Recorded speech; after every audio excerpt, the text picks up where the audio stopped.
کسی مصروفیت کی وجہ سے، تجارت وغیرہ کی وجہ سے مجھ پر یہ سنت مخفی رہ گئی۔ حضرت عمر بن خطاب رضی اللہ عنہ نے اعتراف کیا، اور حضرت عمر بن خطاب نے جو حضرت ابو موسیٰ سے کہا دلیل پیش کرو، اس کی کیا وجہ تھی؟ امام مالک نے موطا میں سے نقل کیا، حدیث نمبر 1520۔ حضرت عمر بن خطاب رضی اللہ ابو موسیٰ سے کہتے ہیں کہ میں تمہیں متہم نہیں کر رہا ہوں یا تم پر کوئی الزام تراشی میں نہیں کر رہا ہوں، میں نے صرف اس وجہ سے احتیاط کیا کہ کہیں لوگ رسول صلی اللہ علیہ وسلم کے حدیثوں میں اپنی طرف سے کوئی بات داخل کر دیں، اس احتیاط کو بتانے کے لیے میں نے ایسے کیا، ورنہ مجھے تم پر کوئی اتہام نہیں ہے، یہ تمہارے صداقت اور تمہارے سچے ہونے میں کوئی شک و شبہ نہیں ہے۔ عمر بن خطاب رضی اللہ عنہ نے واضح کیا۔ ناظرین، آپ نے سنا یہ سنت رسول ہے علیہ الصلوۃ والسلام کہ کوئی آدمی کسی کے گھر جائے 3 مرتبہ اجازت طلب کرے، اگر اجازت نہیں ملتی لوٹ جائے۔ یہ سنت ہے، اس سنت کو زندہ کرنے اور اپنے گھر والوں کو اور بچوں کو تعلیم دینے کی ضرورت ہے کہ وہ اس کا اہتمام کرے۔ اسی طرح ناظرین، ایک سنت یہ بھی ہے جو ہم سے چھوٹی ہوئی ہے، جسے ہم نے ترک کر رکھا ہے ناظرین، وہ سنت یہ ہے کہ ہم اپنے اوپر خود رقیہ کریں۔ ہم میں سے ہر شخص صحت کے ساتھ بیماری کے ایام بھی دیکھتا ہے، درد کے دنوں کو بھی دیکھتا ہے، اذیت اور تکلیف بھی محسوس کرتا ہے اپنے جسم میں۔ اللہ کے نبی علیہ الصلوۃ والسلام کی سنتوں میں سے ایک سنت یہ ہے کہ مریض اپنے آپ پر خود رقیہ کرے، اس لیے کہ قرآن مجید شفا ہے انسان کے لیے، بیماریوں کے لیے اللہ سبحانہ و تعالی نے قرآن مجید میں شفا رکھی ہے، اور انسان کی بیماری جسمانی بیماری ہو سکتی ہے، شیاطین اور جنات کی طرف سے اذیت اور پریشانی ہو سکتی ہے، اس پریشانی کے لیے قرآن مجید شفا ہے، حل ہے۔ کوئی بھی شیطان، کوئی بھی جن اللہ سبحانہ و تعالیٰ کے کلام کا مقابلہ نہیں کر سکتا۔ اللہ سبحانہ و تعالیٰ کا کلام اس کے شر کو اور اس کی قوت کو باطل کر کے اسے کمزور کر دیتا ہے۔ اللہ سبحانہ و تعالیٰ کے کلام کے ذریعے سے مومن کو اپنے آپ پر رقیہ کرنا چاہیے، دم کرنا چاہیے، اور ان دعاؤں کے ذریعے سے جو اللہ کے نبی علیہ الصلوۃ والسلام سے ثابت ہیں، بالخصوص ان کے ذریعے سے ہم اپنے آپ پر دم کرتے ہیں تو ناظرین یہ ہمارے لیے شفا ہے، اللہ کی طرف سے حفاظت ہے کہ ہم اللہ کی پناہ میں چلے جاتے ہیں۔ یہ اللہ کے نبی کی ایسی سنت ہے جسے ہم نے بھلا رکھا ہے۔ آدمی بیمار ہوتا ہے جسمانی طور پر، وہ علاج کرواتا ہے، لیکن کیا وہ ان دعاؤں، ان اذکار اور اس رقیے کا اہتمام کرتا ہے جو کتاب و سنت میں ہے؟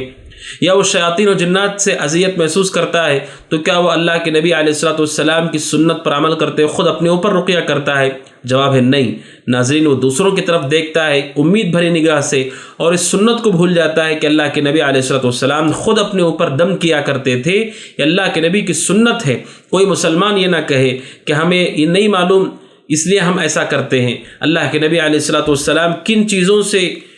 رقیہ دم کر لیا کرتے تھے اپنے اوپر؟ دیکھیے بخاری کی حدیث ہے، عائشہ صدیقہ رضی اللہ تعالیٰ عنہ کہتی ہیں، بخاری میں حدیث نمبر 4728 اور صحیح مسلم میں 2192 حدیث ہے، کہتی ہیں جب اللہ کے نبی علیہ الصلوۃ والسلام بیمار ہوتے تو اللہ کے نبی معوذات کے ذریعے سے، وہ صورتیں جن میں ہم اللہ سبحانہ و تعالیٰ سے پناہ طلب کرتے ہیں، جو صورتیں شروع ہوتی اعوذ سے، اللہ کے نبی علیہ الصلوۃ والسلام معوذات کے ذریعے سے اللہ سبحانہ و تعالیٰ کہ پناہ میں جانے کی جو دعائیں ہمیں سکھائی گئی ہیں، اور معوذات کے ذریعے سے اللہ کے نبی علیہ الصلوۃ والسلام آپ انہیں پڑھا کرتے تھے، اور پڑھ کر کے اللہ کے نبی علیہ الصلوۃ والسلام اپنے اوپر دم کیا کرتے تھے۔ یہ اللہ کے نبی علیہ الصلوۃ والسلام کی سنت ہے۔ عائشہ صدیقہ رضی اللہ تعالیٰ عنہ بیان کرتی ہیں،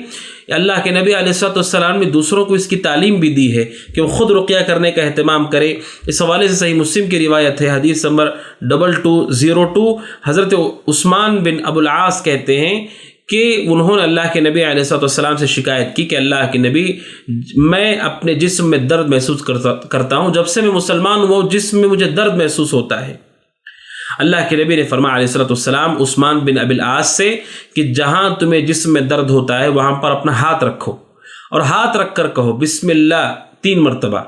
اور کہو 7 مرتبہ اعوذ بعزت اللہ وقدرتہ من شر ما اجد واحاذر۔ آپ نے کہا کہ 3 مرتبہ بسم اللہ اور 7 مرتبہ یہ کہو اعوذ بعزت اللہ وقدرتہ من شر ما اجد واحاذر۔ اللہ کے نبی علیہ الصلوۃ والسلام نے یہ تعلیم دی انہیں یہ روایت صحیح مسلم میں ہے۔ سنن ترمذی میں یہ اضافہ موجود ہے، حدیث نمبر 2080 کہتے ہیں حضرت عثمان بن ابی العاص کہتے ہیں جب میں نے اس سنت پر عمل، اس حدیث پر عمل کیا، اس بات پر عمل کیا اور میں نے اپنی درد والی جگہ پہ ہاتھ رکھ کر ہی پڑھا، کہتے ہیں اللہ سبحانہ و تعالیٰ نے اس درد کو ختم کر دیا جو میں اپنے جسم میں پایا کرتا تھا، اور کہتے ہیں کہ میں مسلسل اپنے گھر والوں کو اس بات کا حکم دیتا ہوں، دوسروں کو بھی اس بات کی تعلیم دیتا ہوں کہ جسم میں انہیں درد ہے تو اس دعا کا اہتمام کرے۔ ناظرین، اپنے آپ پر رقیہ کرنا یہ اللہ کے نبی علیہ الصلوۃ والسلام کی سنت ہے، لہٰذا اس سنت سے ہم غافل نہ ہوں۔ پریشانی جسم میں اذیت ہے، درد ہے، تکلیف ہے،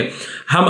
علاج کراتے ہیں اور کرانا چاہیے۔ شریعت کی تعلیمات میں سے آدمی علاج کروائے، قرآن مجید بھی ایک علاج ہے، اس علاج سے بھی سبحان اللہ ہمارے لیے اتنا فائدہ ہے۔ حضرت عثمان بن ابی العاص رضی اللہ عنہ آپ نے سنا، وہ کہتے ہیں کہ جب میں نے اللہ کے نبی کی اس بات پر عمل کی، اللہ نے اس درد کو ختم کر دیا، اور وہ لوگوں کو مسلسل اپنی زندگی میں اس کی تعلیم دیتے رہے۔ لہٰذا ناظرین، ہمیں اس کا اہتمام کرنا چاہیے کہ ہم اپنے اوپر خود دم کریں۔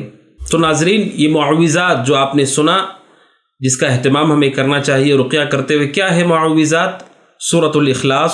سورۃ الفلق اور سورۃ الناس۔ ان صورتوں کے ذریعے سے ہم اللہ سبحانہ و تعالیٰ کی پناہ میں آ جاتے ہیں، اللہ سبحانہ و تعالیٰ کی حفظ و امان میں آ جاتے ہیں۔ اللہ کے نبی علیہ الصلوۃ والسلام خود بھی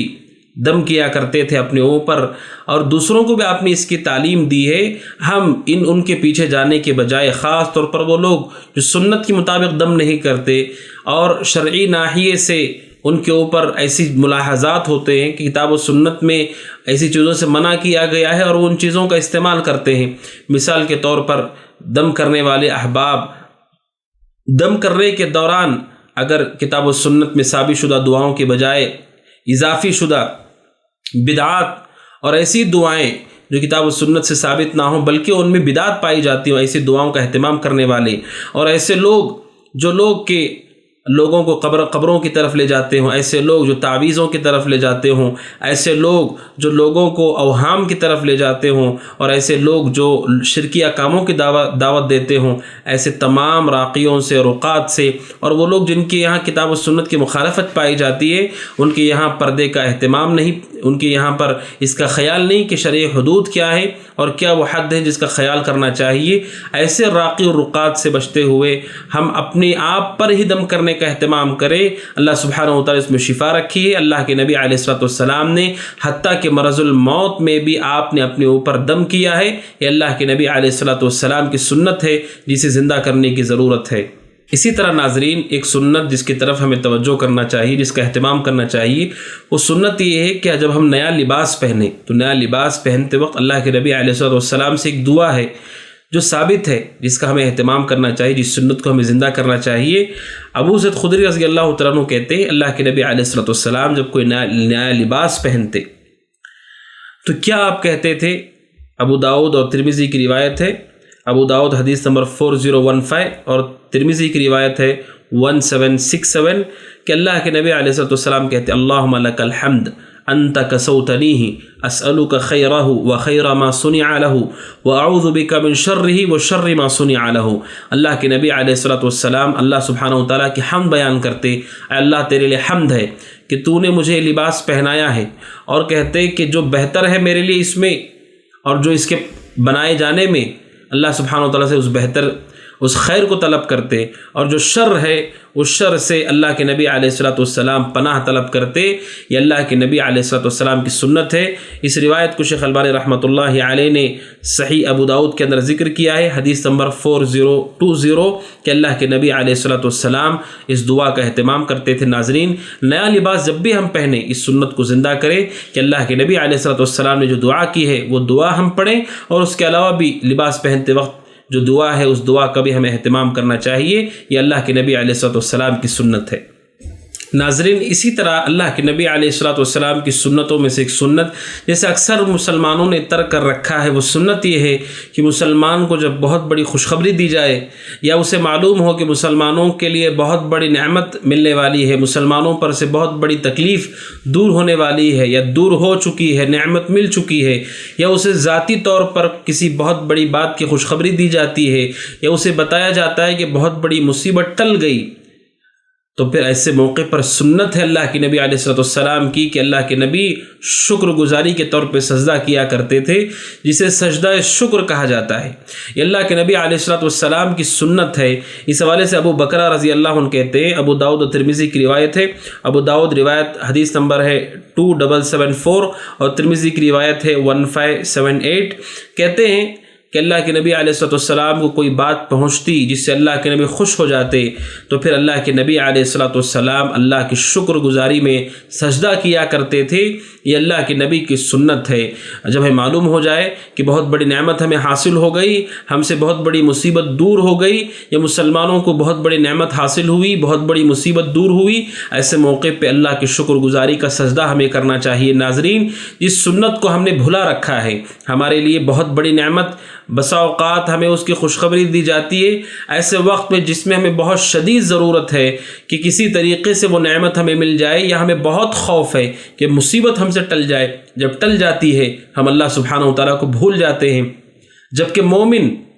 اللہ کو جس طرح پریشانی میں یاد رکھتا ہے، اسی طریقے سے وہ خوشحالی میں بھی اسے یاد رکھتا ہے۔ مومن کی ذمہ داری ہے اللہ کے نبی علیہ السلام کی سنت کی پیروی کرے، سنت کو زندہ کرے۔ اللہ کے نبی علیہ السلام اس کا اہتمام کرتے تھے۔ اس حوالے سے حضرت کعب بن مالک رضی اللہ عنہ کی بھی روایت ہے بخاری کے اندر کہ ان کا جو واقعہ ہے، صحیح بخاری میں حدیث نمبر 4418 اور صحیح مسلم میں 2769 حدیث ہے۔ کعب بن مالک رضی اللہ عنہ جو غزوہ تبوک سے پیچھے رہ گئے تھے، اور پھر ان کے لیے یہ معاملہ طے کیا گیا اللہ کے نبی علیہ السلام کی طرف سے کہ وہ لوگوں سے ان کی گفتگو اور بول چال بند رہے گی۔ انہوں نے کئی دن پریشانی میں اور کئی دن صبر میں گزارے۔ کہتے ہیں حضرت کعب بن مالک رضی اللہ تعالیٰ عنہ کہ میں نے کسی پکارنے والے کو پکارتے ہوئے سنا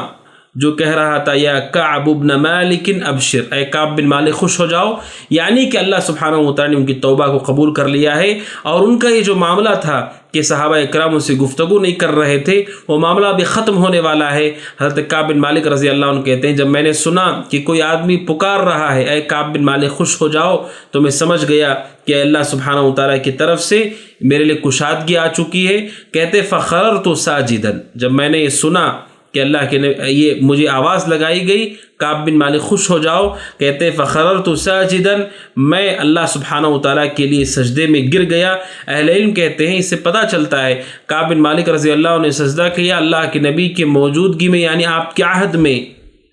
تو پھر یہ چیز ثابت اور مشروع ہے کہ انسان کو بہت بڑی مصیبت اللہ سبحانہ و تعالیٰ دور کر دیتا ہے یا بہت بڑی خوشخبری اسے ملتی ہے، تو اسے اللہ سبحانہ و تعالیٰ کے لیے شکر کا سجدہ ادا کرنا چاہیے۔ یہ اللہ سبحانہ و تعالیٰ کی نعمت کا اعتراف ہے، اس کے لیے شکر گزاری کا ایک عملی نمونہ ہے کہ ہم اللہ سبحانہ و تعالیٰ کا شکر ادا کرتے ہیں سجدہ کرتے ہوئے، جو کہ خضوع اور خشوع کی آخری شکل ہے کہ انسان اس سے آگے بڑھ کر کوئی اور ایسی شکل نہیں جس میں وہ یہ ظاہر کر سکتا ہو کہ وہ اللہ سبحانہ و تعالیٰ کے لیے کس قدر اپنے آپ کو عاجز اور ذلیل کر سکتا ہے۔ سجدہ اس کی آخری شکل ہے کہ انسان اپنے ہاتھ اور اپنے گھٹنے اور اپنی پیشانی اور ناک کو زمین پر رکھ دیتا ہے۔ یہ عمل اللہ کے نبی علیہ السلام کی سنت ہے کہ اللہ کے نبی علیہ السلام اس کا اہتمام کرتے تھے۔ ناظرین، لہٰذا اس سنت کو زندہ کرے، شکر کے سجدے کا اہتمام کرے۔ سوال یہ ہے کہ نعمتیں اللہ کی مسلسل ہم پر آ رہی ہیں،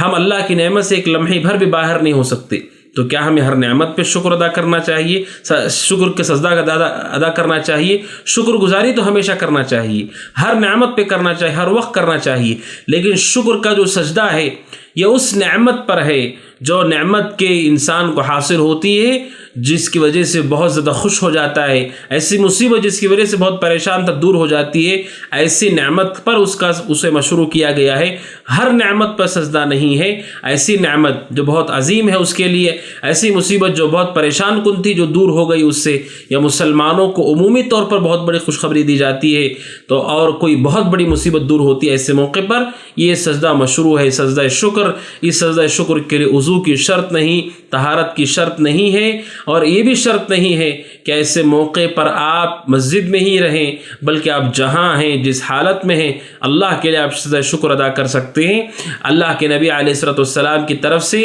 حتیٰ کہ قبلے کی بھی شرط نہیں رکھی گئی ہے، آپ جہاں ہیں جس حالت میں ہیں اللہ کے لیے آپ شکر ادا کر سکتے ہیں۔ یہ اللہ کے نبی علیہ الصلوۃ والسلام سے ثابت شدہ سجدہ ہے جسے سجدہ شکر کہا جاتا ہے۔ ناظرین، اس سنت کو ہمیں زندہ کرنے کی ضرورت ہے۔ اسی طرح ناظرین، اللہ کے نبی علیہ الصلوۃ والسلام کی ایسی سنت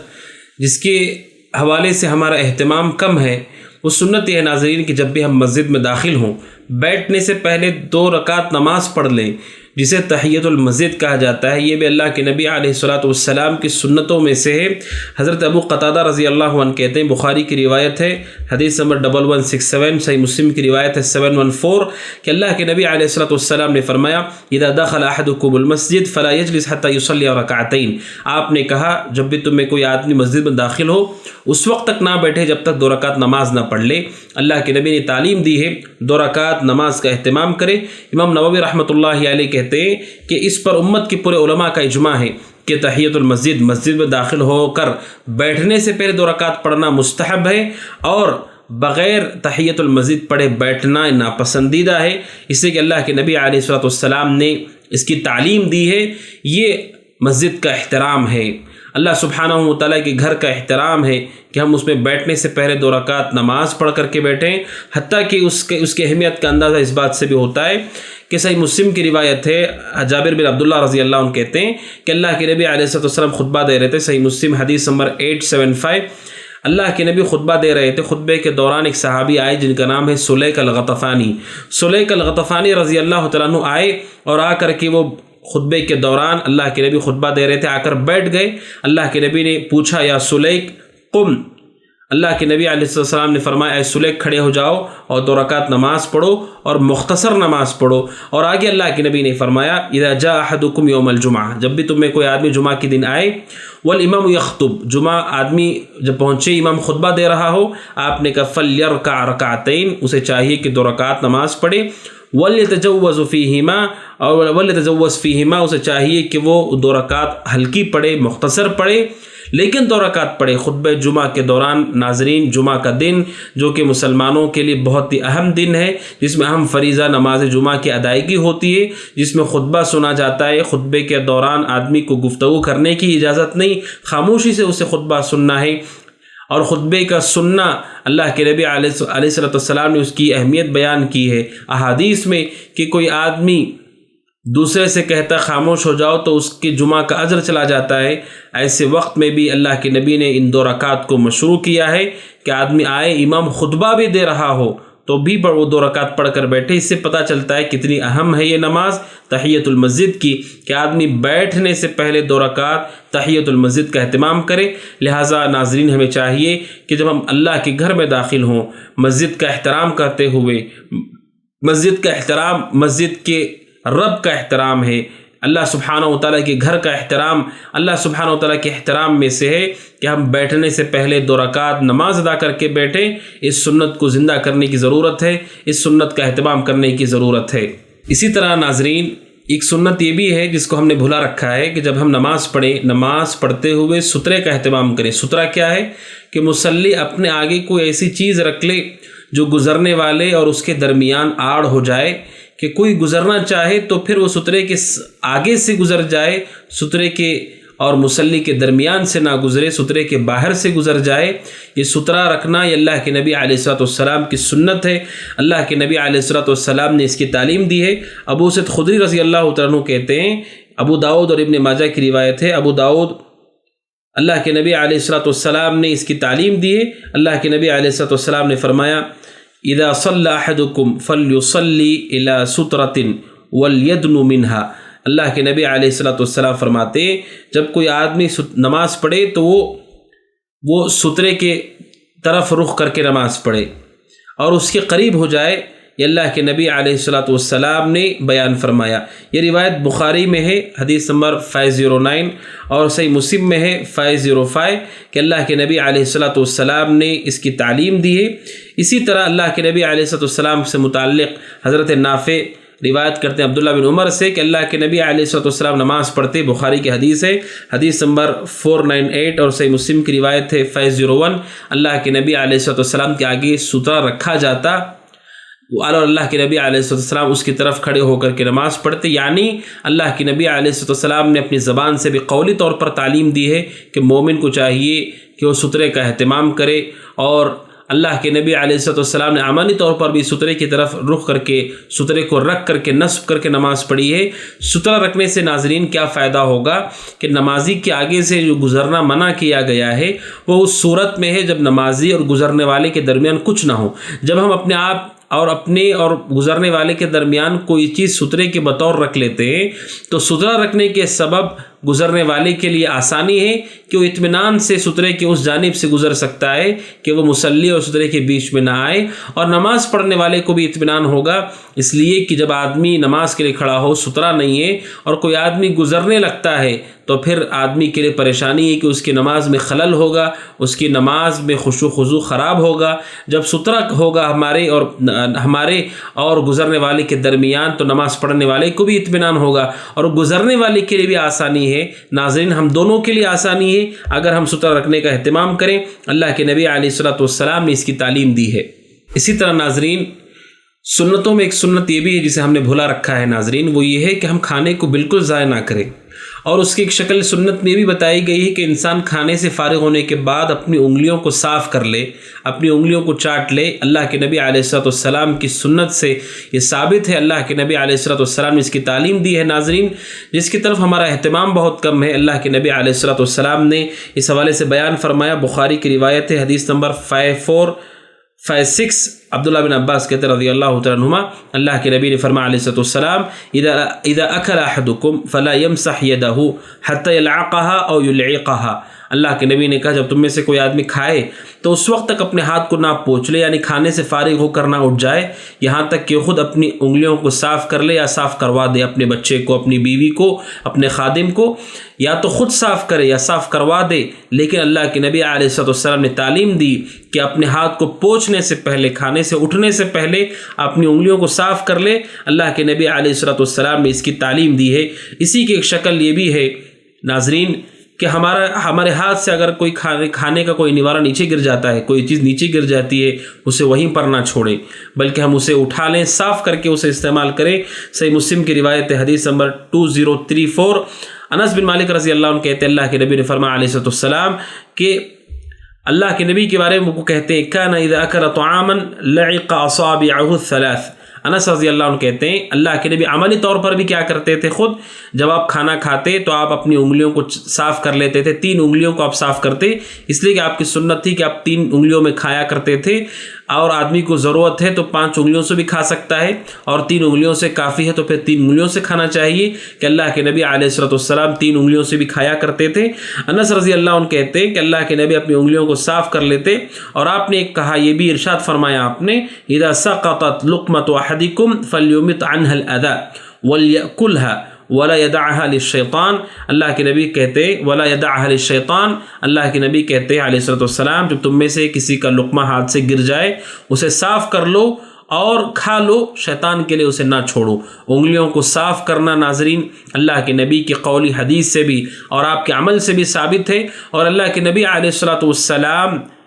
نے یہ بھی تعلیم دی کہ نوالا اگر نیچے گر جاتا ہے تو اسے وہاں نہ چھوڑا جائے، اس سنت کو زندہ کرنے کی ضرورت ہے۔ ہم کراہت محسوس کرتے ہیں، یہ اللہ کے نبی کی سنت ہے، اس سے کراہت نہیں محسوس کرنا چاہیے، یہ شریعت کی تعلیمات ہے، یہ ہماری تہذیب ہے۔ آپ دوسروں کو دیکھتے ہیں کہ اپنی تہذیب پر وہ پورے اطمینان اور منشرح الصدر ہو کر عمل کرتے ہیں، پھر اللہ کے نبی کی سنت پر ہم عمل کیوں نہ کریں؟ آپ کے جیب سے 10 روپے بھی گر جاتے ہوں، آپ اسے وہیں پر نہیں چھوڑتے، اٹھا لیتے ہیں، اگرچہ کہ اٹھاتے ہوئے لوگ آپ کو دیکھیں آپ اس کو حیا نہیں کرتے، آپ کہتے ہیں کہ میں اٹھا رہا ہوں، اگرچہ کہ کہیں گندی جگہ پر کوئی چیز گر جائے آپ اسے اٹھا لیتے ہیں، کیونکہ آپ کے پاس اس کی قدر ہے، اس نعمت کی قدر ہے۔ اسی طرح کھانا بھی اللہ کی نعمت ہے، آپ اسی کھانے میں آپ کے ہاتھ میں انگلیوں میں دانے لگے ہوئے ہوں، کوئی کھانے کی چیز لگی ہوئی ہو، آپ اسے دھل دیں اور وہ نالیوں میں بہنے لگے، اللہ کی نعمت ہے کھانا بھی۔ جس طرح دوسری چیزوں کو آپ اللہ کی نعمت سمجھ کر اس کے اہتمام کرتے ہیں، اسے ضائع نہیں کرتے، کھانے کو بھی ضائع نہیں کرنا چاہیے اور اس سنت کو زندہ کرنا چاہیے۔ ہاں،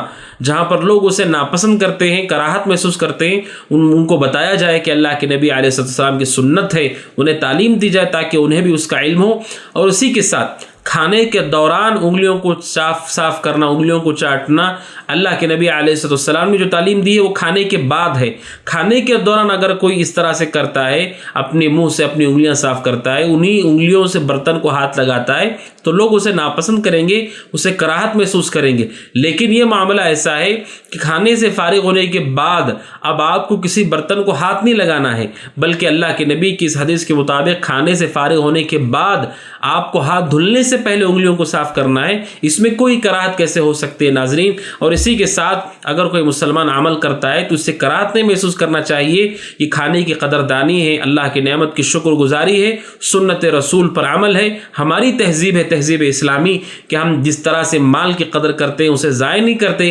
پانی کی بھی قدر کرتے ہیں، نہر کے پاس بھی ہو، سمندر کے پاس بھی ہو تو ضائع نہیں کرتے۔ اسی طرح ہم کھانے کی بھی قدر کرتے ہیں، کھانے کو ہم ضائع نہیں کرتے اگرچہ کہ انگلیوں پر لگا ہوا ہو۔ اور اس وجہ سے بھی ناظرین کہ اللہ کھانے میں برکت اتارتا ہے، ہمیں نہیں معلوم برکت کا حصہ کھانے میں کس حصے میں ہے، ہو سکتا ہے وہ انہی دانوں میں ہو جو آپ کی انگلیوں پر لگے ہوئے ہوں۔ اس وجہ سے اس میں اللہ سبحانہ و تعالیٰ کی طرف سے اتاری جانے والی برکت کی بھی قدردانی ہے کہ ہم اس کا اہتمام کرتے ہیں۔ لہٰذا اس سنت کو زندہ کرنے کی ضرورت ہے ناظرین کہ کھانے سے فارغ ہونے کے بعد ہاتھ دھلنے سے پہلے، پوچھنے سے پہلے انگلیوں کو صاف کر لیں، اور لقمہ نیچے گر جاتا ہے تو اسے ضائع نہ کریں، پاک اور صاف کر لیں، کھانے کے قابل ہو تو اسے کھا لینا چاہیے۔ یہ اللہ کے نبی علیہ السلام کی سنت میں سے ہے۔ اسی طرح ناظرین اللہ کے نبی علیہ السلام کی سنت میں سے بھی ہے جس کی طرف ہمارا اہتمام کم ہے۔ مسلمانوں کو آپ دیکھتے ہیں کہ آپ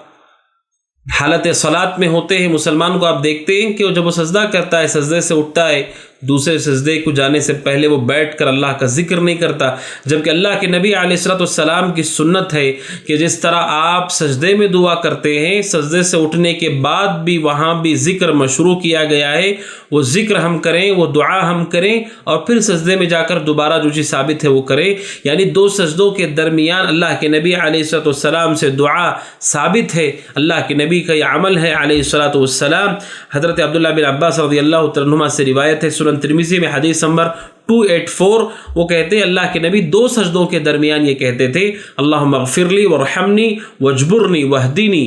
ورزقنی۔ اللہ کے نبی علیہ السلام یہ دعا پڑھا کرتے تھے دو سجدوں کے درمیان، یہ اللہ کے نبی علیہ السلام کی سنت ہے۔ بلکہ سنن نسائی کے اندر ایک اور روایت ہے، 1145 حدیث ہے، حذیفہ رضی اللہ عنہ کہتے ہیں اللہ کے نبی علیہ السلام دو سجدوں کے درمیان کہتے رب اغفر لی رب اغفر لی۔ یہ اللہ کے نبی علیہ السلام کی سنت ہے کہ جس طرح سجدے میں آپ دعا کرتے ہیں، دو سجدوں کے درمیان بھی دعا ثابت ہے، صحیح حدیث میں وارد ہے۔ لہٰذا اس سنت کو زندہ کرنے کی ضرورت ہے، اپنی نماز کو اللہ کے نبی علیہ السلام کے طریقے پر ہم ادا کریں، اور دو سجدوں کے درمیان اس ذکر کا اہتمام کریں جو ذکر کہ اللہ کے نبی علیہ السلام سے ثابت ہے۔ اسی طرح ناظرین ایک سنت جسے ہم نے بھلا دیا ہے، آپ مسلمان کو دیکھتے ہیں مختلف مساجد میں کہ جب مغرب کی نماز کے لیے اذان دی جاتی ہے اور اقامت فوراً کھڑی ہو جائے، لوگ اقامت دیتے ہیں، فوراً نماز کھڑی ہو جاتی ہے، جبکہ اللہ کے نبی علیہ السلام سے یہ ثابت ہے آپ کی سنت سے کہ مغرب کی اذان اور اقامت کے درمیان 2 رکعت مشروع ہیں، یہ اللہ کے نبی علیہ السلام کی سنت سے ثابت ہے، مگر اس کا اہتمام ہم نہیں دیکھتے۔ لہٰذا ناظرین اس سنت کو زندہ کرنے کی ضرورت ہے۔ اذان مغرب اور اقامت کے درمیان 2 رکعت نماز مشروع ہے۔ اس حوالے سے متعدد روایتیں ہیں۔ پہلی روایت وہ ہے اللہ کے نبی علیہ السلام سے متعلق کہ حضرت عبداللہ مزنی کہتے ہیں اللہ کے نبی نے فرمایا علیہ السلام صلو قبل صلاۃ المغرب، آپ نے کہا مغرب کی نماز سے پہلے نماز پڑھو۔ دوسری مرتبہ کہا، تیسری مرتبہ یعنی تین مرتبہ آپ نے کہا مغرب کی نماز سے پہلے نماز پڑھو،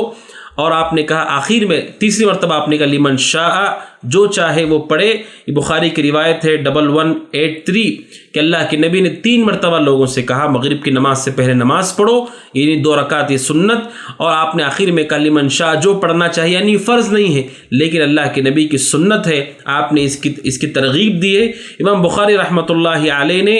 اس پر باب قائم کیا ہے۔ باب کیا ہے؟ باب الصلاۃ قبل المغرب، باب اس مسئلے کے بیان میں کہ نماز مغرب سے پہلے نماز ہے، نماز مغرب سے پہلے بھی نماز ہے، یعنی 2 رکعت سنتیں۔ اس حوالے سے امام بخاری رحمہ اللہ نے باب باندھا ہے۔ اور ابو داؤد کی روایت ہے،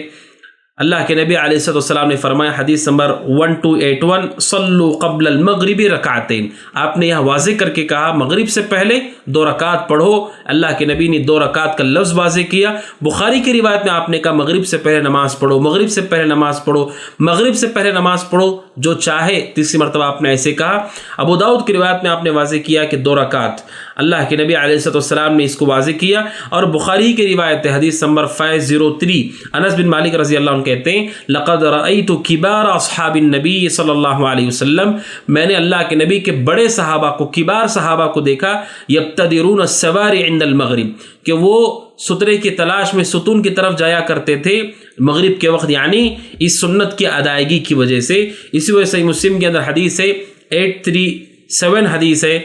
انس بن مالک رضی اللہ عنہ کہتے ہیں، کننا بالمدینہ فاذا اذن المؤذن لصلاة المغرب ابتدروا السواری فیرکعون رکعتین، کہتے ہیں انس بن مالک رضی اللہ عنہ، مدینہ میں صحابہ اکرام مغرب کے وقت جب مؤذن اذان دیتا تو وہ لپکتے تھے ستون کی طرف، ستون کی طرف وہ لپکتے تھے تاکہ وہ سترا ہو جائے، وہاں پر نماز پڑھیں۔ انس بن مالک کہتے ہیں 2 رکعت نماز پڑھتے، یہاں تک کہ ان الرجل الغریب لا يدخل المسجد، کوئی اجنبی آدمی مسجد میں داخل ہوتا تو فیحسب ان الصلاۃ قد صلیت، تو اتنے سارے صحابہ کو نماز پڑھتے ہوئے دیکھ کر اسے لگتا کہ نماز ختم ہو چکی ہے، یعنی اتنا اہتمام ہوتا تھا۔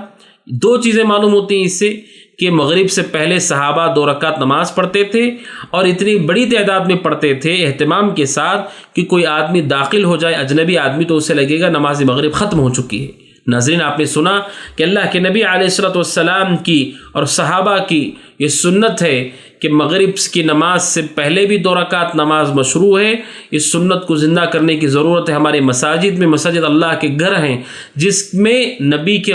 طریقے کے مطابق عبادت ہونی ہے، اللہ کے گھر کا ہم احترام کریں، لیکن اللہ کے نبی علیہ السلام کے طریقے عبادت کو اختیار نہ کریں تو یہ انصاف کی بات نہیں۔ اللہ کے نبی کے زمانے میں آپ نے تعلیم دی، صحابہ اس کا اہتمام کرتے رہے، تو کیوں ہم نے اس سنت کو چھوڑ دیا کہ ہم نماز مغرب کے لیے کھڑے ہو جاتے ہیں فوراً اذان کے بعد، جبکہ اللہ کے نبی نے 3 مرتبہ کہا مغرب سے پہلے نماز پڑھو۔ اللہ کے نبی کا 3 مرتبہ یہ کہنا بتاتا ہے کہ کتنا اہم ہے، اور یہ بھی بتاتا ہے کہ یہ فرض نہیں، لیکن صحابہ کرام اس کا اہتمام کیا کرتے تھے۔ اس سنت کو بھی زندہ کرنے کی ضرورت ہے ناظرین، کہ نماز مغرب کی قیام سے پہلے 2 رکعت نماز ہم پڑھ لیا کریں۔ یہ سنت اللہ کے نبی علیہ السلام سے ثابت ہے، بخاری کی، مسلم کی اور ابو داؤد کی روایتیں آپ نے سنی، اللہ کے نبی کی یہ سنت ہے۔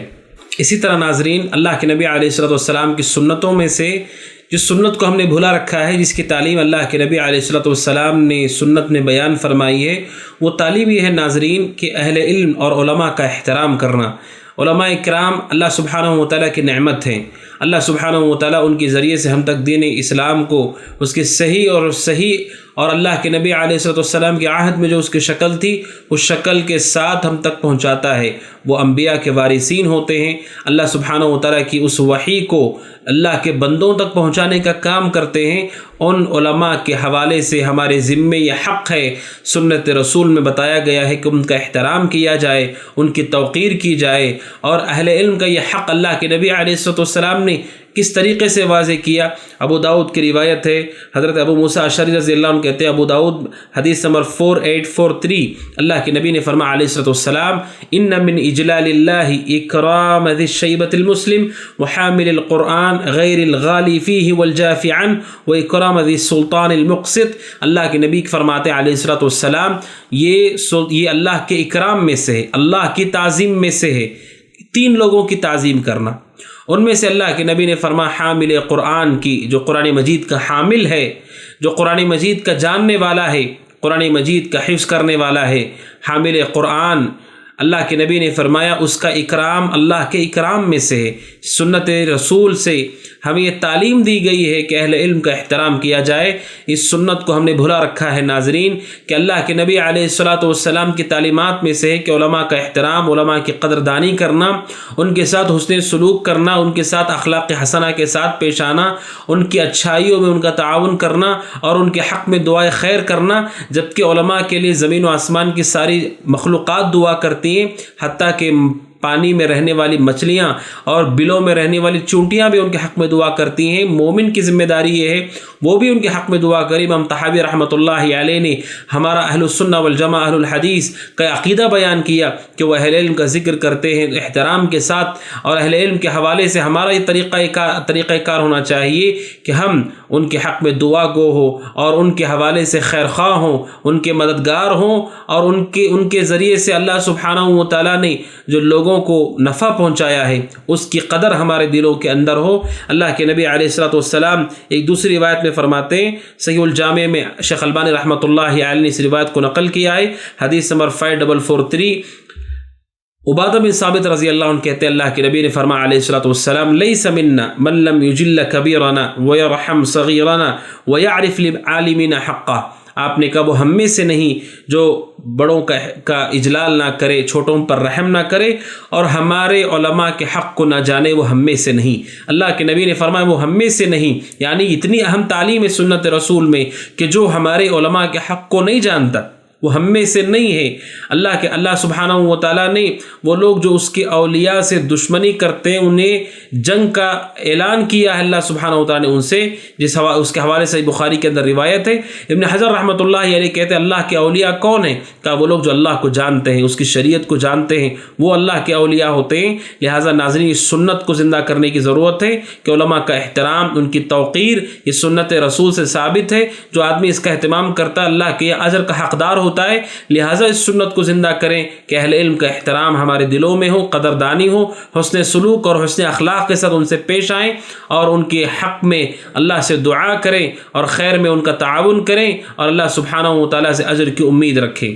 اس لیے امام طحاوی رحمۃ اللہ علیہ کا یہ جملہ ہم سب کو اپنے ذہنوں میں رکھنا چاہیے۔ امام طحاوی رحمۃ اللہ علیہ کہتے ہیں ومن ذکرہم بسوء فہو علی غیر السبیل، جو آدمی ان کا برا تذکرہ کرتا ہو وہ سبیل پر نہیں، یعنی اللہ سبحانہ و تعالیٰ کے اس راستے پر نہیں ہے، صراط مستقیم جسے ہم کہتے ہیں، صحیح اور سلف صالحین کا نہج جسے ہم کہتے ہیں، واضح روشن راستہ جسے ہم کہتے ہیں۔ امام طحاوی کہتے ہیں جو علماء کا برا تذکرہ کرتا ہو وہ صحیح راستے پر نہیں ہے، وہ صحیح راستے سے بھٹک چکا ہے۔ علماء کی بے احترامی سماج میں لوگوں کو علماء سے دور کرتی ہے، لہٰذا لوگ جب علماء سے دور ہوں گے تو علم سے بھی دور ہوں گے اور جہالت میں زندگی گزر بسر کریں گے، اور علماء کا اٹھا لیا جانا، علم کا اٹھا لیا جانا ہے، اور علماء کا احترام حقیقت میں شرعی علم کے نشر و اشاعت میں ہمارا تعاون ہے۔ علماء کے ساتھ ہمارا جڑنا اپنے عقیدے، اپنے ایمان کی حفاظت ہے۔ علماء اکرام کا ساتھ دینا یہ اللہ سبحانہ و تعالیٰ کی طرف سے ہمارے لیے مددگار ہے، یہ کہ ہم اللہ سبحانہ و تعالیٰ کی بصیرت پر عبادت کر سکتے ہیں، دلیل کی روشنی میں عبادت کر سکتے ہیں۔ لہٰذا علماء کا احترام کرنا، ان کی توقیر، یہ اللہ کے نبی علیہ الصلاۃ والسلام کی سنت میں سے ہے۔ اسی طرح ناظرین اور ایک عمل ہے جس کے حوالے سے اللہ کے نبی علیہ الصلوۃ والسلام نے سنت میں بیان فرمایا ہے، جو عمل کہ ہمارے زندگی کے لیے بہت ہی مفید ہے، ہمارے رشتوں کے لیے بہت ہی مفید ہے۔ اس سنت کو اگر ہم جان لیں ناظرین تو ہماری زندگیوں میں سعادت اور خوشی کی لہر دوڑ پڑے گی۔ وہ یہ ہے کہ اللہ کے نبی علیہ الصلوۃ والسلام نے ایک دوسرے کو ہدیہ دینے کی تعلیم دی ہے۔ اللہ کے نبی نے فرمایا، امام بخاری رحمۃ اللہ علیہ نے الادب المفرد میں سے نقل کیا حدیث نمبر 594 کہ اللہ کے نبی نے فرمایا علیہ الصلوۃ والسلام ایک دوسرے کو ہدیے دو، ایک دوسرے کو تحفے دو، تحابو، اس کے ذریعے سے تمہارے آپس میں محبت پیدا ہو جائے گی۔ امام البانی رحمۃ اللہ علیہ نے الارواء میں اس کو نقل کیا ہے۔ اللہ کے نبی علیہ الصلوۃ والسلام نے ایک دوسرے کو ہدیہ دینے میں آپ نے کہا اس سے آپس میں محبت پیدا ہوگی، ہمارے درمیان جو رنجش ہے، آپس میں کینہ کپٹ ہے، بغض و عداوت ہے، اسے دور کرنے کا ایک اچھا ذریعہ ناظرین اگر ہم اس سنت، اس حدیث پہ عمل کرتے ہیں تو ناظرین اس کے ذریعے سے اللہ سبحانہ و تعالیٰ اس دشمنی کو بھی ختم کرے گا اور محبت بھی پیدا ہوگی۔ اس وجہ سے اہل علم کہتے ہیں کہ ہدیہ چھوٹا ہی صحیح اگر بطور ہدیہ دیا جاتا ہے، اس پر اللہ سبحانہ و تعالیٰ سامنے والے کے دل میں محبت کو پیدا کرتا ہے۔ شیخ عثیمین رحمۃ اللہ علیہ نے یہاں تک کہا، کہتے ہیں اللہ سبحانہ و تعالیٰ انسان جب ہدیہ دیتا ہے اللہ سبحانہ و تعالیٰ اسے ثواب عطا کرتا ہے، اس لیے کہ یہ بھی احسان ہے اور اللہ سبحانہ و تعالیٰ احسان کرنے والوں کو پسند کرتا ہے۔ اور شیخ عثیمین آگے کہتے ہیں کہ یہ جو ہدیہ دینا ہے اس سے آپس میں الفت و محبت پیدا ہوتی ہے، اور کہتے ہیں جو بھی چیز مسلمانوں میں الفت اور محبت پیدا کرنے والی ہو وہ شریعت میں مطلوب ہے، شریعت میں ایسی چیزیں مطلوب ہیں۔ اور کہتے ہیں شیخ عثیمین رحمۃ اللہ علیہ وقد تکون احیانا افضل من الصدقہ، کہتے ہیں بسا اوقات یہ صدقے سے بھی افضل ہو جاتی ہے، ایک چیز کہ ہم ایک دوسرے کو ہدیہ دیں، کہتے ہیں وقت تکون صدقۃ افضل منھا، بسا اوقات صدقہ اس سے افضل ہوگا، لیکن بسا اوقات ایسے حالات آتے ہیں کہ وہاں پر آدمی ہدیہ دیتا ہے وہ صدقے سے افضل ہو جاتا ہے کہ اس کے ذریعے سے اللہ سبحانہ و تعالیٰ عداوت کو ختم کرتا ہے، آپس میں محبت پیدا کرتا ہے۔ ناظرین، اس سنت کو زندہ کرنے کی ضرورت ہے۔ ہمارا کوئی بھی رشتہ ہو، بیوی شوہر کا رشتہ ہو، ماں باپ اولاد کے ساتھ ان کا رشتہ ہو، بھائی بہنوں کا آپس میں رشتہ ہو، دیگر ہمارے رشتے ہوں، مسلمان کے مسلمان سے رشتے ہوں، ایک دوسرے کو ہدیہ دیں، اللہ سبحانہ و تعالیٰ اس کے ذریعے سے ہمارے آپسی مسائل کو حل کرے گا۔ اور حدیث نبویہ میں ضمانت دی گئی ہے اللہ سبحانہ و تعالیٰ اس سنت کے سبب آپس میں محبت کو پیدا فرمائے گا۔ اس لیے امام ابن عبد البر رحمۃ اللہ علیہ بیان فرماتے ہیں اللہ کے نبی علیہ الصلوۃ والسلام سے متعلق التمہید میں اپنی کتاب، کہتے ہیں اللہ کے نبی صلی اللہ علیہ وسلم کے بارے میں کہ کان رسول اللہ صلی اللہ علیہ وسلم یقبل الہدیہ، اللہ کے نبی خود تحفے کو قبول کرتے تھے، آپ پر صدقہ تو حرام تھا، آپ صدقہ قبول نہیں کرتے لیکن ہدیہ قبول کرتے تھے۔ وندب امتہ الیہ، آپ نے ہدیہ قبول بھی کیا ہے اور آپ نے امت کی رہنمائی بھی کی ہے، امت کو ترغیب بھی دی ہے اس عمل کے لیے۔ وفیہ الاسوۃ الحسنہ، اور اللہ کے نبی علیہ السلام کی ذات میں ہمارے لیے حسنہ، ہمارے لیے اسوہ حسنہ ہے، بہترین نمونہ ہے۔ اور ابن عبد البر کہتے ہیں من فضل الہدیہ، ہدیے کی فضیلت مع اتباع السنہ، سنت کی اتباع کے علاوہ، یعنی آپ جب ہدیہ دیتے ہیں تو آپ نے سنت کی اتباع تو کی، ساتھ میں مزید ابن عبد البر کہتے ہیں فائدہ ہوتا ہے انہا تورث المودہ، کہ اس کی وجہ سے آپس میں محبت بڑھتی ہے، وتذہب العداوہ، اس کے ذریعے سے اللہ عداوت کو ختم کرتا ہے۔ لہٰذا ناظرین، ہمیں ایک دوسرے کو ہدیہ دینے کی کوشش کرنے اور اس کی طرف آگے بڑھنے کی فکر کرنا چاہیے۔ ہدیہ چھوٹا ہی صحیح، ایک دوسرے کو ہدیہ دینے، تحفہ دینے کی ہم عادت ڈالیں، اس کے ذریعے سے بہت فوائد ہیں، دنیاوی بھی فائدہ ہے اور اخروی بھی فائدہ ہے۔ اسی طرح ناظرین، آج کے اس درس میں آخری سنت جس کے حوالے سے مجھے آپ کے سامنے گفتگو کرنی ہے، وہ سنت یہ ہے ناظرین کہ شعبان کا مہینہ جو رمضان سے پہلے آنے والا مہینہ ہے، اس کے حوالے سے ایک ایسی سنت ہے جس سے اکثر لوگ غافل ہو جاتے ہیں، بلکہ خود اللہ کے نبی علیہ الصلوۃ والسلام نے اس کی صراحت کی ہے کہ لوگ ان دنوں میں غافل ہو جاتے ہیں، اور وہ غفلت کے لیے اللہ کے نبی علیہ الصلوۃ والسلام نے بیان فرمایا کہ اللہ کے نبی ایک عمل کرتے تھے، اہتمام کرتے ہیں، وہ عمل ہے کہ اللہ کے نبی شعبان کے روزے رکھا کرتے تھے۔ شعبان کے روزے اللہ کے نبی علیہ الصلوۃ والسلام کا ایسا عمل ہے، ایسی سنت ہے جو لوگوں پر مخفی ہے، لوگ اسے نہیں جانتے، یہ جانتے ہیں تو اس کا اہتمام بہت زیادہ نہیں کہ رمضان کے پہلے والے، اس سے پہلے جو مہینہ آتا ہے شعبان، اس میں اللہ کے نبی علیہ الصلوۃ والسلام روزے رکھنے کا اہتمام کیا کرتے تھے، اور آپ کہتے کہ یہ وہ مہینہ ہے کہ جس میں لوگ غافل ہو جاتے ہیں۔ کیا روایت ہے؟ صحیح سنن نسائی کی روایت ہے، 2221 حدیث ہے،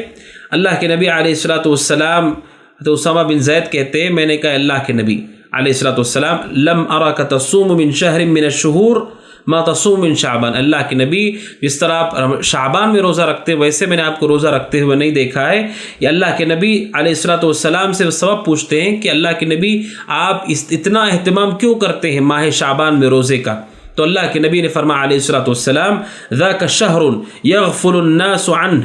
یہ وہ مہینہ ہے جس میں لوگ غافل ہو جاتے ہیں، بین رجب و رمضان، رجب اور رمضان کے بیچ میں مہینہ آتا ہے، لوگ اس سے غافل ہو جاتے ہیں۔ وَهُوَ شَهْرٌ تُرْفَعُ فِيهِ الْأَعْمَالِ، یہ وہ مہینہ ہے جس میں اعمال اللہ سبحانہ و تعالیٰ کے یہاں بلند کیے جاتے ہیں، اعمال نامے پیش کیے جاتے ہیں اللہ کے یہاں۔ فَأُحِبُّ أَن يُرْفَعَ عَمَلِي وَأَنَا صَائِمٌ، لہٰذا مجھے پسند ہے کہ میرا عمل اللہ کے سامنے اس حال میں پیش کیا جائے کہ میں روزے سے رہوں۔ اس حدیث میں ناظرین آپ نے سنا کہ اللہ کے نبی علیہ الصلوۃ والسلام نے واضح کیا کہ اس مہینے میں لوگ غفلت کا شکار ہوتے ہیں، اور آپ کی سنت یہ ہے کہ اس مہینے میں جب لوگ غفلت کا شکار ہوتے ہیں ہمیں روزے رکھنا چاہیے۔ اللہ کے نبی علیہ الصلوۃ والسلام اس کا اہتمام کرتے تھے۔ اس حوالے سے روایت موجود ہے ابو داؤد کے اندر حدیث نمبر 2336 ام سلمہ رضی اللہ تعالیٰ عنہ سے کہ اللہ کے نبی علیہ الصلوۃ والسلام شعبان کا روزہ رکھا کرتے تھے. یہ اللہ کے نبی علیہ الصلوۃ والسلام سے ثابت ہے. یہاں پر اور ایک مسئلہ ہے ناظرین، وہ یہ ہے کہ اللہ کے نبی سے علیہ الصلوۃ والسلام شعبان کے حوالے سے ایک اور روایت موجود ہے. وہ روایت ابو داؤد کی ہے، حدیث نمبر 3237. ابو ہریرہ رضی اللہ عنہ کہتے ہیں اللہ کے نبی نے فرمایا علیہ الصلوۃ والسلام اذا انتصف شعبان فلا تصوموا، جب شعبان آدھا ہو جائے یعنی 15 شعبان تو پھر اس کے بعد روزے مت رکھو. اللہ کے نبی نے اس حدیث سے منع کیا کہ 15 شعبان کے بعد روزے مت رکھو. اور آپ نے سنا سنن نسائی کی اس روایت میں کہ اللہ کے نبی خود روزہ رکھا کرتے تھے شعبان کی کثرت کے ساتھ، اور ام سلمہ کی روایت میں بھی ہے کہ اللہ کے نبی روزہ کا اہتمام کیا کرتے. پھر اس حدیث میں منع کیا گیا. کیا معنی ہے اس کا؟ اس کا معنی یہ ہے، اہل علم نے دونوں حدیثوں کو جمع کر کے بتایا، اگر کوئی 15 شعبان سے پہلے سے رکھتا ہوا آ رہا ہے تو 15 شعبان کے بعد بھی رکھ سکتا ہے، لیکن 15 شعبان تک کسی نے نہیں رکھا تو 15 شعبان کے ہو جانے کے بعد قصداً بعد میں اگر کوئی روزہ رکھتا ہے تو ہم اس سے کہیں گے کہ اللہ کے نبی علیہ السلام نے اس سے منع کیا ہے. اگر کوئی پہلے سے رکھتا آ رہا ہے تو اسے وہ جاری رکھ سکتا ہے، جس طرح اللہ کے نبی علیہ السلام کثرت سے اس مہینے میں روزہ رکھتے تھے، لیکن کسی نے نہیں شروع کیا تو پھر اسے رک جانا چاہیے. 15 شعبان کے بعد مستقل نئے سے روزہ رکھنے کا اہتمام کرنے سے رک جانا چاہیے. اگر کوئی 15 شعبان کے بعد بھی رکھنا چاہتا ہے پھر اسے چاہیے 15 شعبان سے پہلے روزے کو شروع کر دے. ناظرین، تو یہ سنت ہے اللہ کے نبی علیہ السلام کی جسے زندہ کرنے کی ضرورت ہے کہ رمضان سے پہلے والے مہینے میں بھی یہ سنت ہے اللہ کے نبی کی، آپ روزہ رکھا کرتے تھے. ناظرین، آج کی اس ملاقات میں یہ چند باتیں ہم نے آپ کے سامنے رکھی، مختلف سنتیں جنہیں ہم نے بھلا دیا ہے، چھوڑ دیا ہے، اہتمام کم کر دیا ہے. اللہ سبحانہ و تعالیٰ سے دعا ہے کہ جو کچھ ہم نے سنا ہے سنتیں، ان پر عمل کرنے کی ہمیں توفیق عطا فرمائے اور سنت رسول کے مطابق زندگی گزارنے کی توفیق عطا فرمائے. انشاءاللہ اگلے درس میں ملاقات ہوگی. ھذا وصلی اللہ وسلم علی نبینا محمد وعلی آلہ وصحبہ اجمعین. السلام علیکم ورحمۃ اللہ وبرکاتہ.